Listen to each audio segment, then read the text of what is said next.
Hello and welcome to another IT Update. My name's Steve Richards and I'm the Managing Director of Computer Technical Solutions. We're your IT and cybersecurity specialists, and we particularly focus on micro and small businesses because you're just as much at risk as the big boys these days. As a matter of fact, you're being targeted more and more every day. So today's topic is actually facial recognition. This is something that's been in the news recently. Let's just switch from the desktop. And what we can see here is an article from Computer Weekly. It's dated the 1st of June 2023 at 1400 hours. Met Police Director of Intelligence defends facial recognition. Now, what's interesting about this is that the Met Police have been using facial recognition and they want to roll it out further. As a matter of fact, if this is successful and this is approved by the Home Office and Parliament, then this will roll out across the whole country. So this will impact absolutely everyone. Now, there are several points I'd like to raise, but the first one is actually back here. Where are we? Let me just see if I can bring this quote up. Let's go back to my main camera and let's raise this quote here. So I'm hoping that if I just, there we go. So this is a quote from the Met Director of Intelligence, Lindsay Chiswick. She says, at the moment, there must be a solid use case for why we are deploying technology.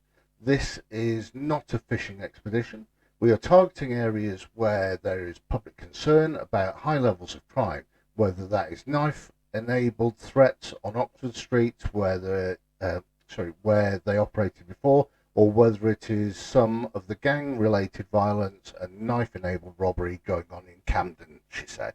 Yeah. Now, remember that and think about it. So there's got to be a solid use case, and she quoted knife crime. Now, that is serious. We understand knife crime is serious. It's not a nice thing. Nobody wants to be a victim of that. But in this article, she actually later on says this. And let me just bring that up. These are facts about the actual work done by the Met in the first 6 deployments of 2022. The force made 8 arrests after scanning roughly 144,366 people's biometric information for offences including those outlined by Chiswick.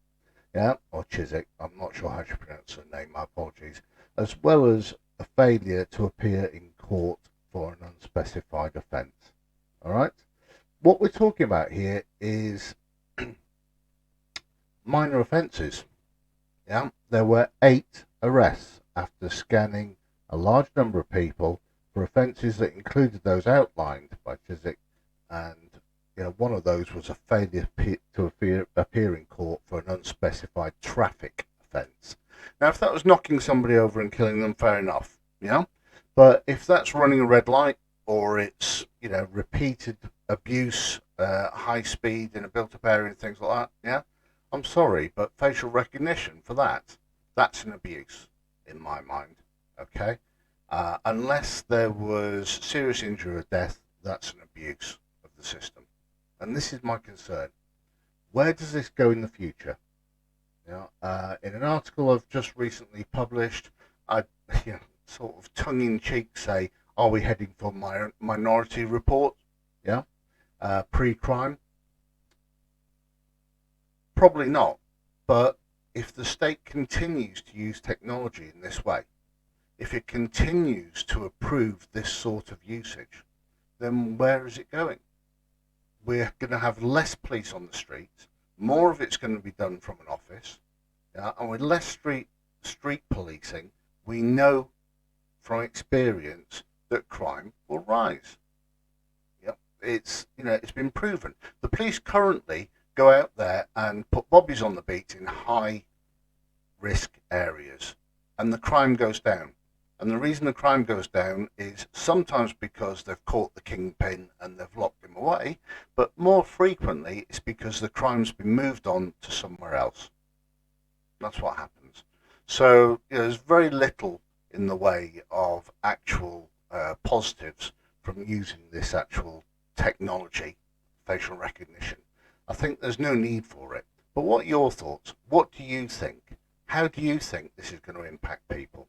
And where does this lead in legislation in the future? Are we going down the wrong road here? Okay, I'm not saying that you shouldn't have cameras in your shop. You should, because crime is on the increase at the moment with the state of the economy. There's been a massive increase in shoplifting. So sure, you should have cameras in your shop, but then using facial recognition to actually catch those perpetrators and to possibly prosecute them afterwards, depending on whether the CPS says, yeah, go and prosecute them, is a complete waste of time, in my opinion. If they're caught because they're known to the police, then fine. If we're going to use facial recognition to track them and pick them up 7 weeks later in another town, then, what good is it actually doing? They've had 7 weeks of actual abuse, 7 weeks of committing the same crime in other places, and possibly not being able to prove that they did. So, there's a lot of pros and cons here. There's a lot to consider. The House of Lords will have an inquiry. They'll probably have a look at advanced technologies, and they'll consider that very, very carefully. But I'd love to know what you think. So please, go ahead, message me, put your comments in the YouTube channel, or if you prefer, if I post this on social media somewhere, then give me your thoughts there. Let me know what you think and how serious you think this is as an abuse of people's civil rights and civil liberties. One more thing just before we go. Harry Cripps, who's a gentleman I know who works at Red Store, is an identical twin. Let that sink in for a second. What about really good identification of people? Because identical twins, you're not going to be able to separate them. Not on a camera. You're not going to be able to tell. And what about people who just go around committing crime wearing masks? What's facial recognition going to do there? Nothing. There are so many ways out of this situation that criminals will use, and therefore they'll make the whole thing just a waste of time. So let's have your thoughts. Love to have them. Take care. Have a good week. I'll speak to you soon.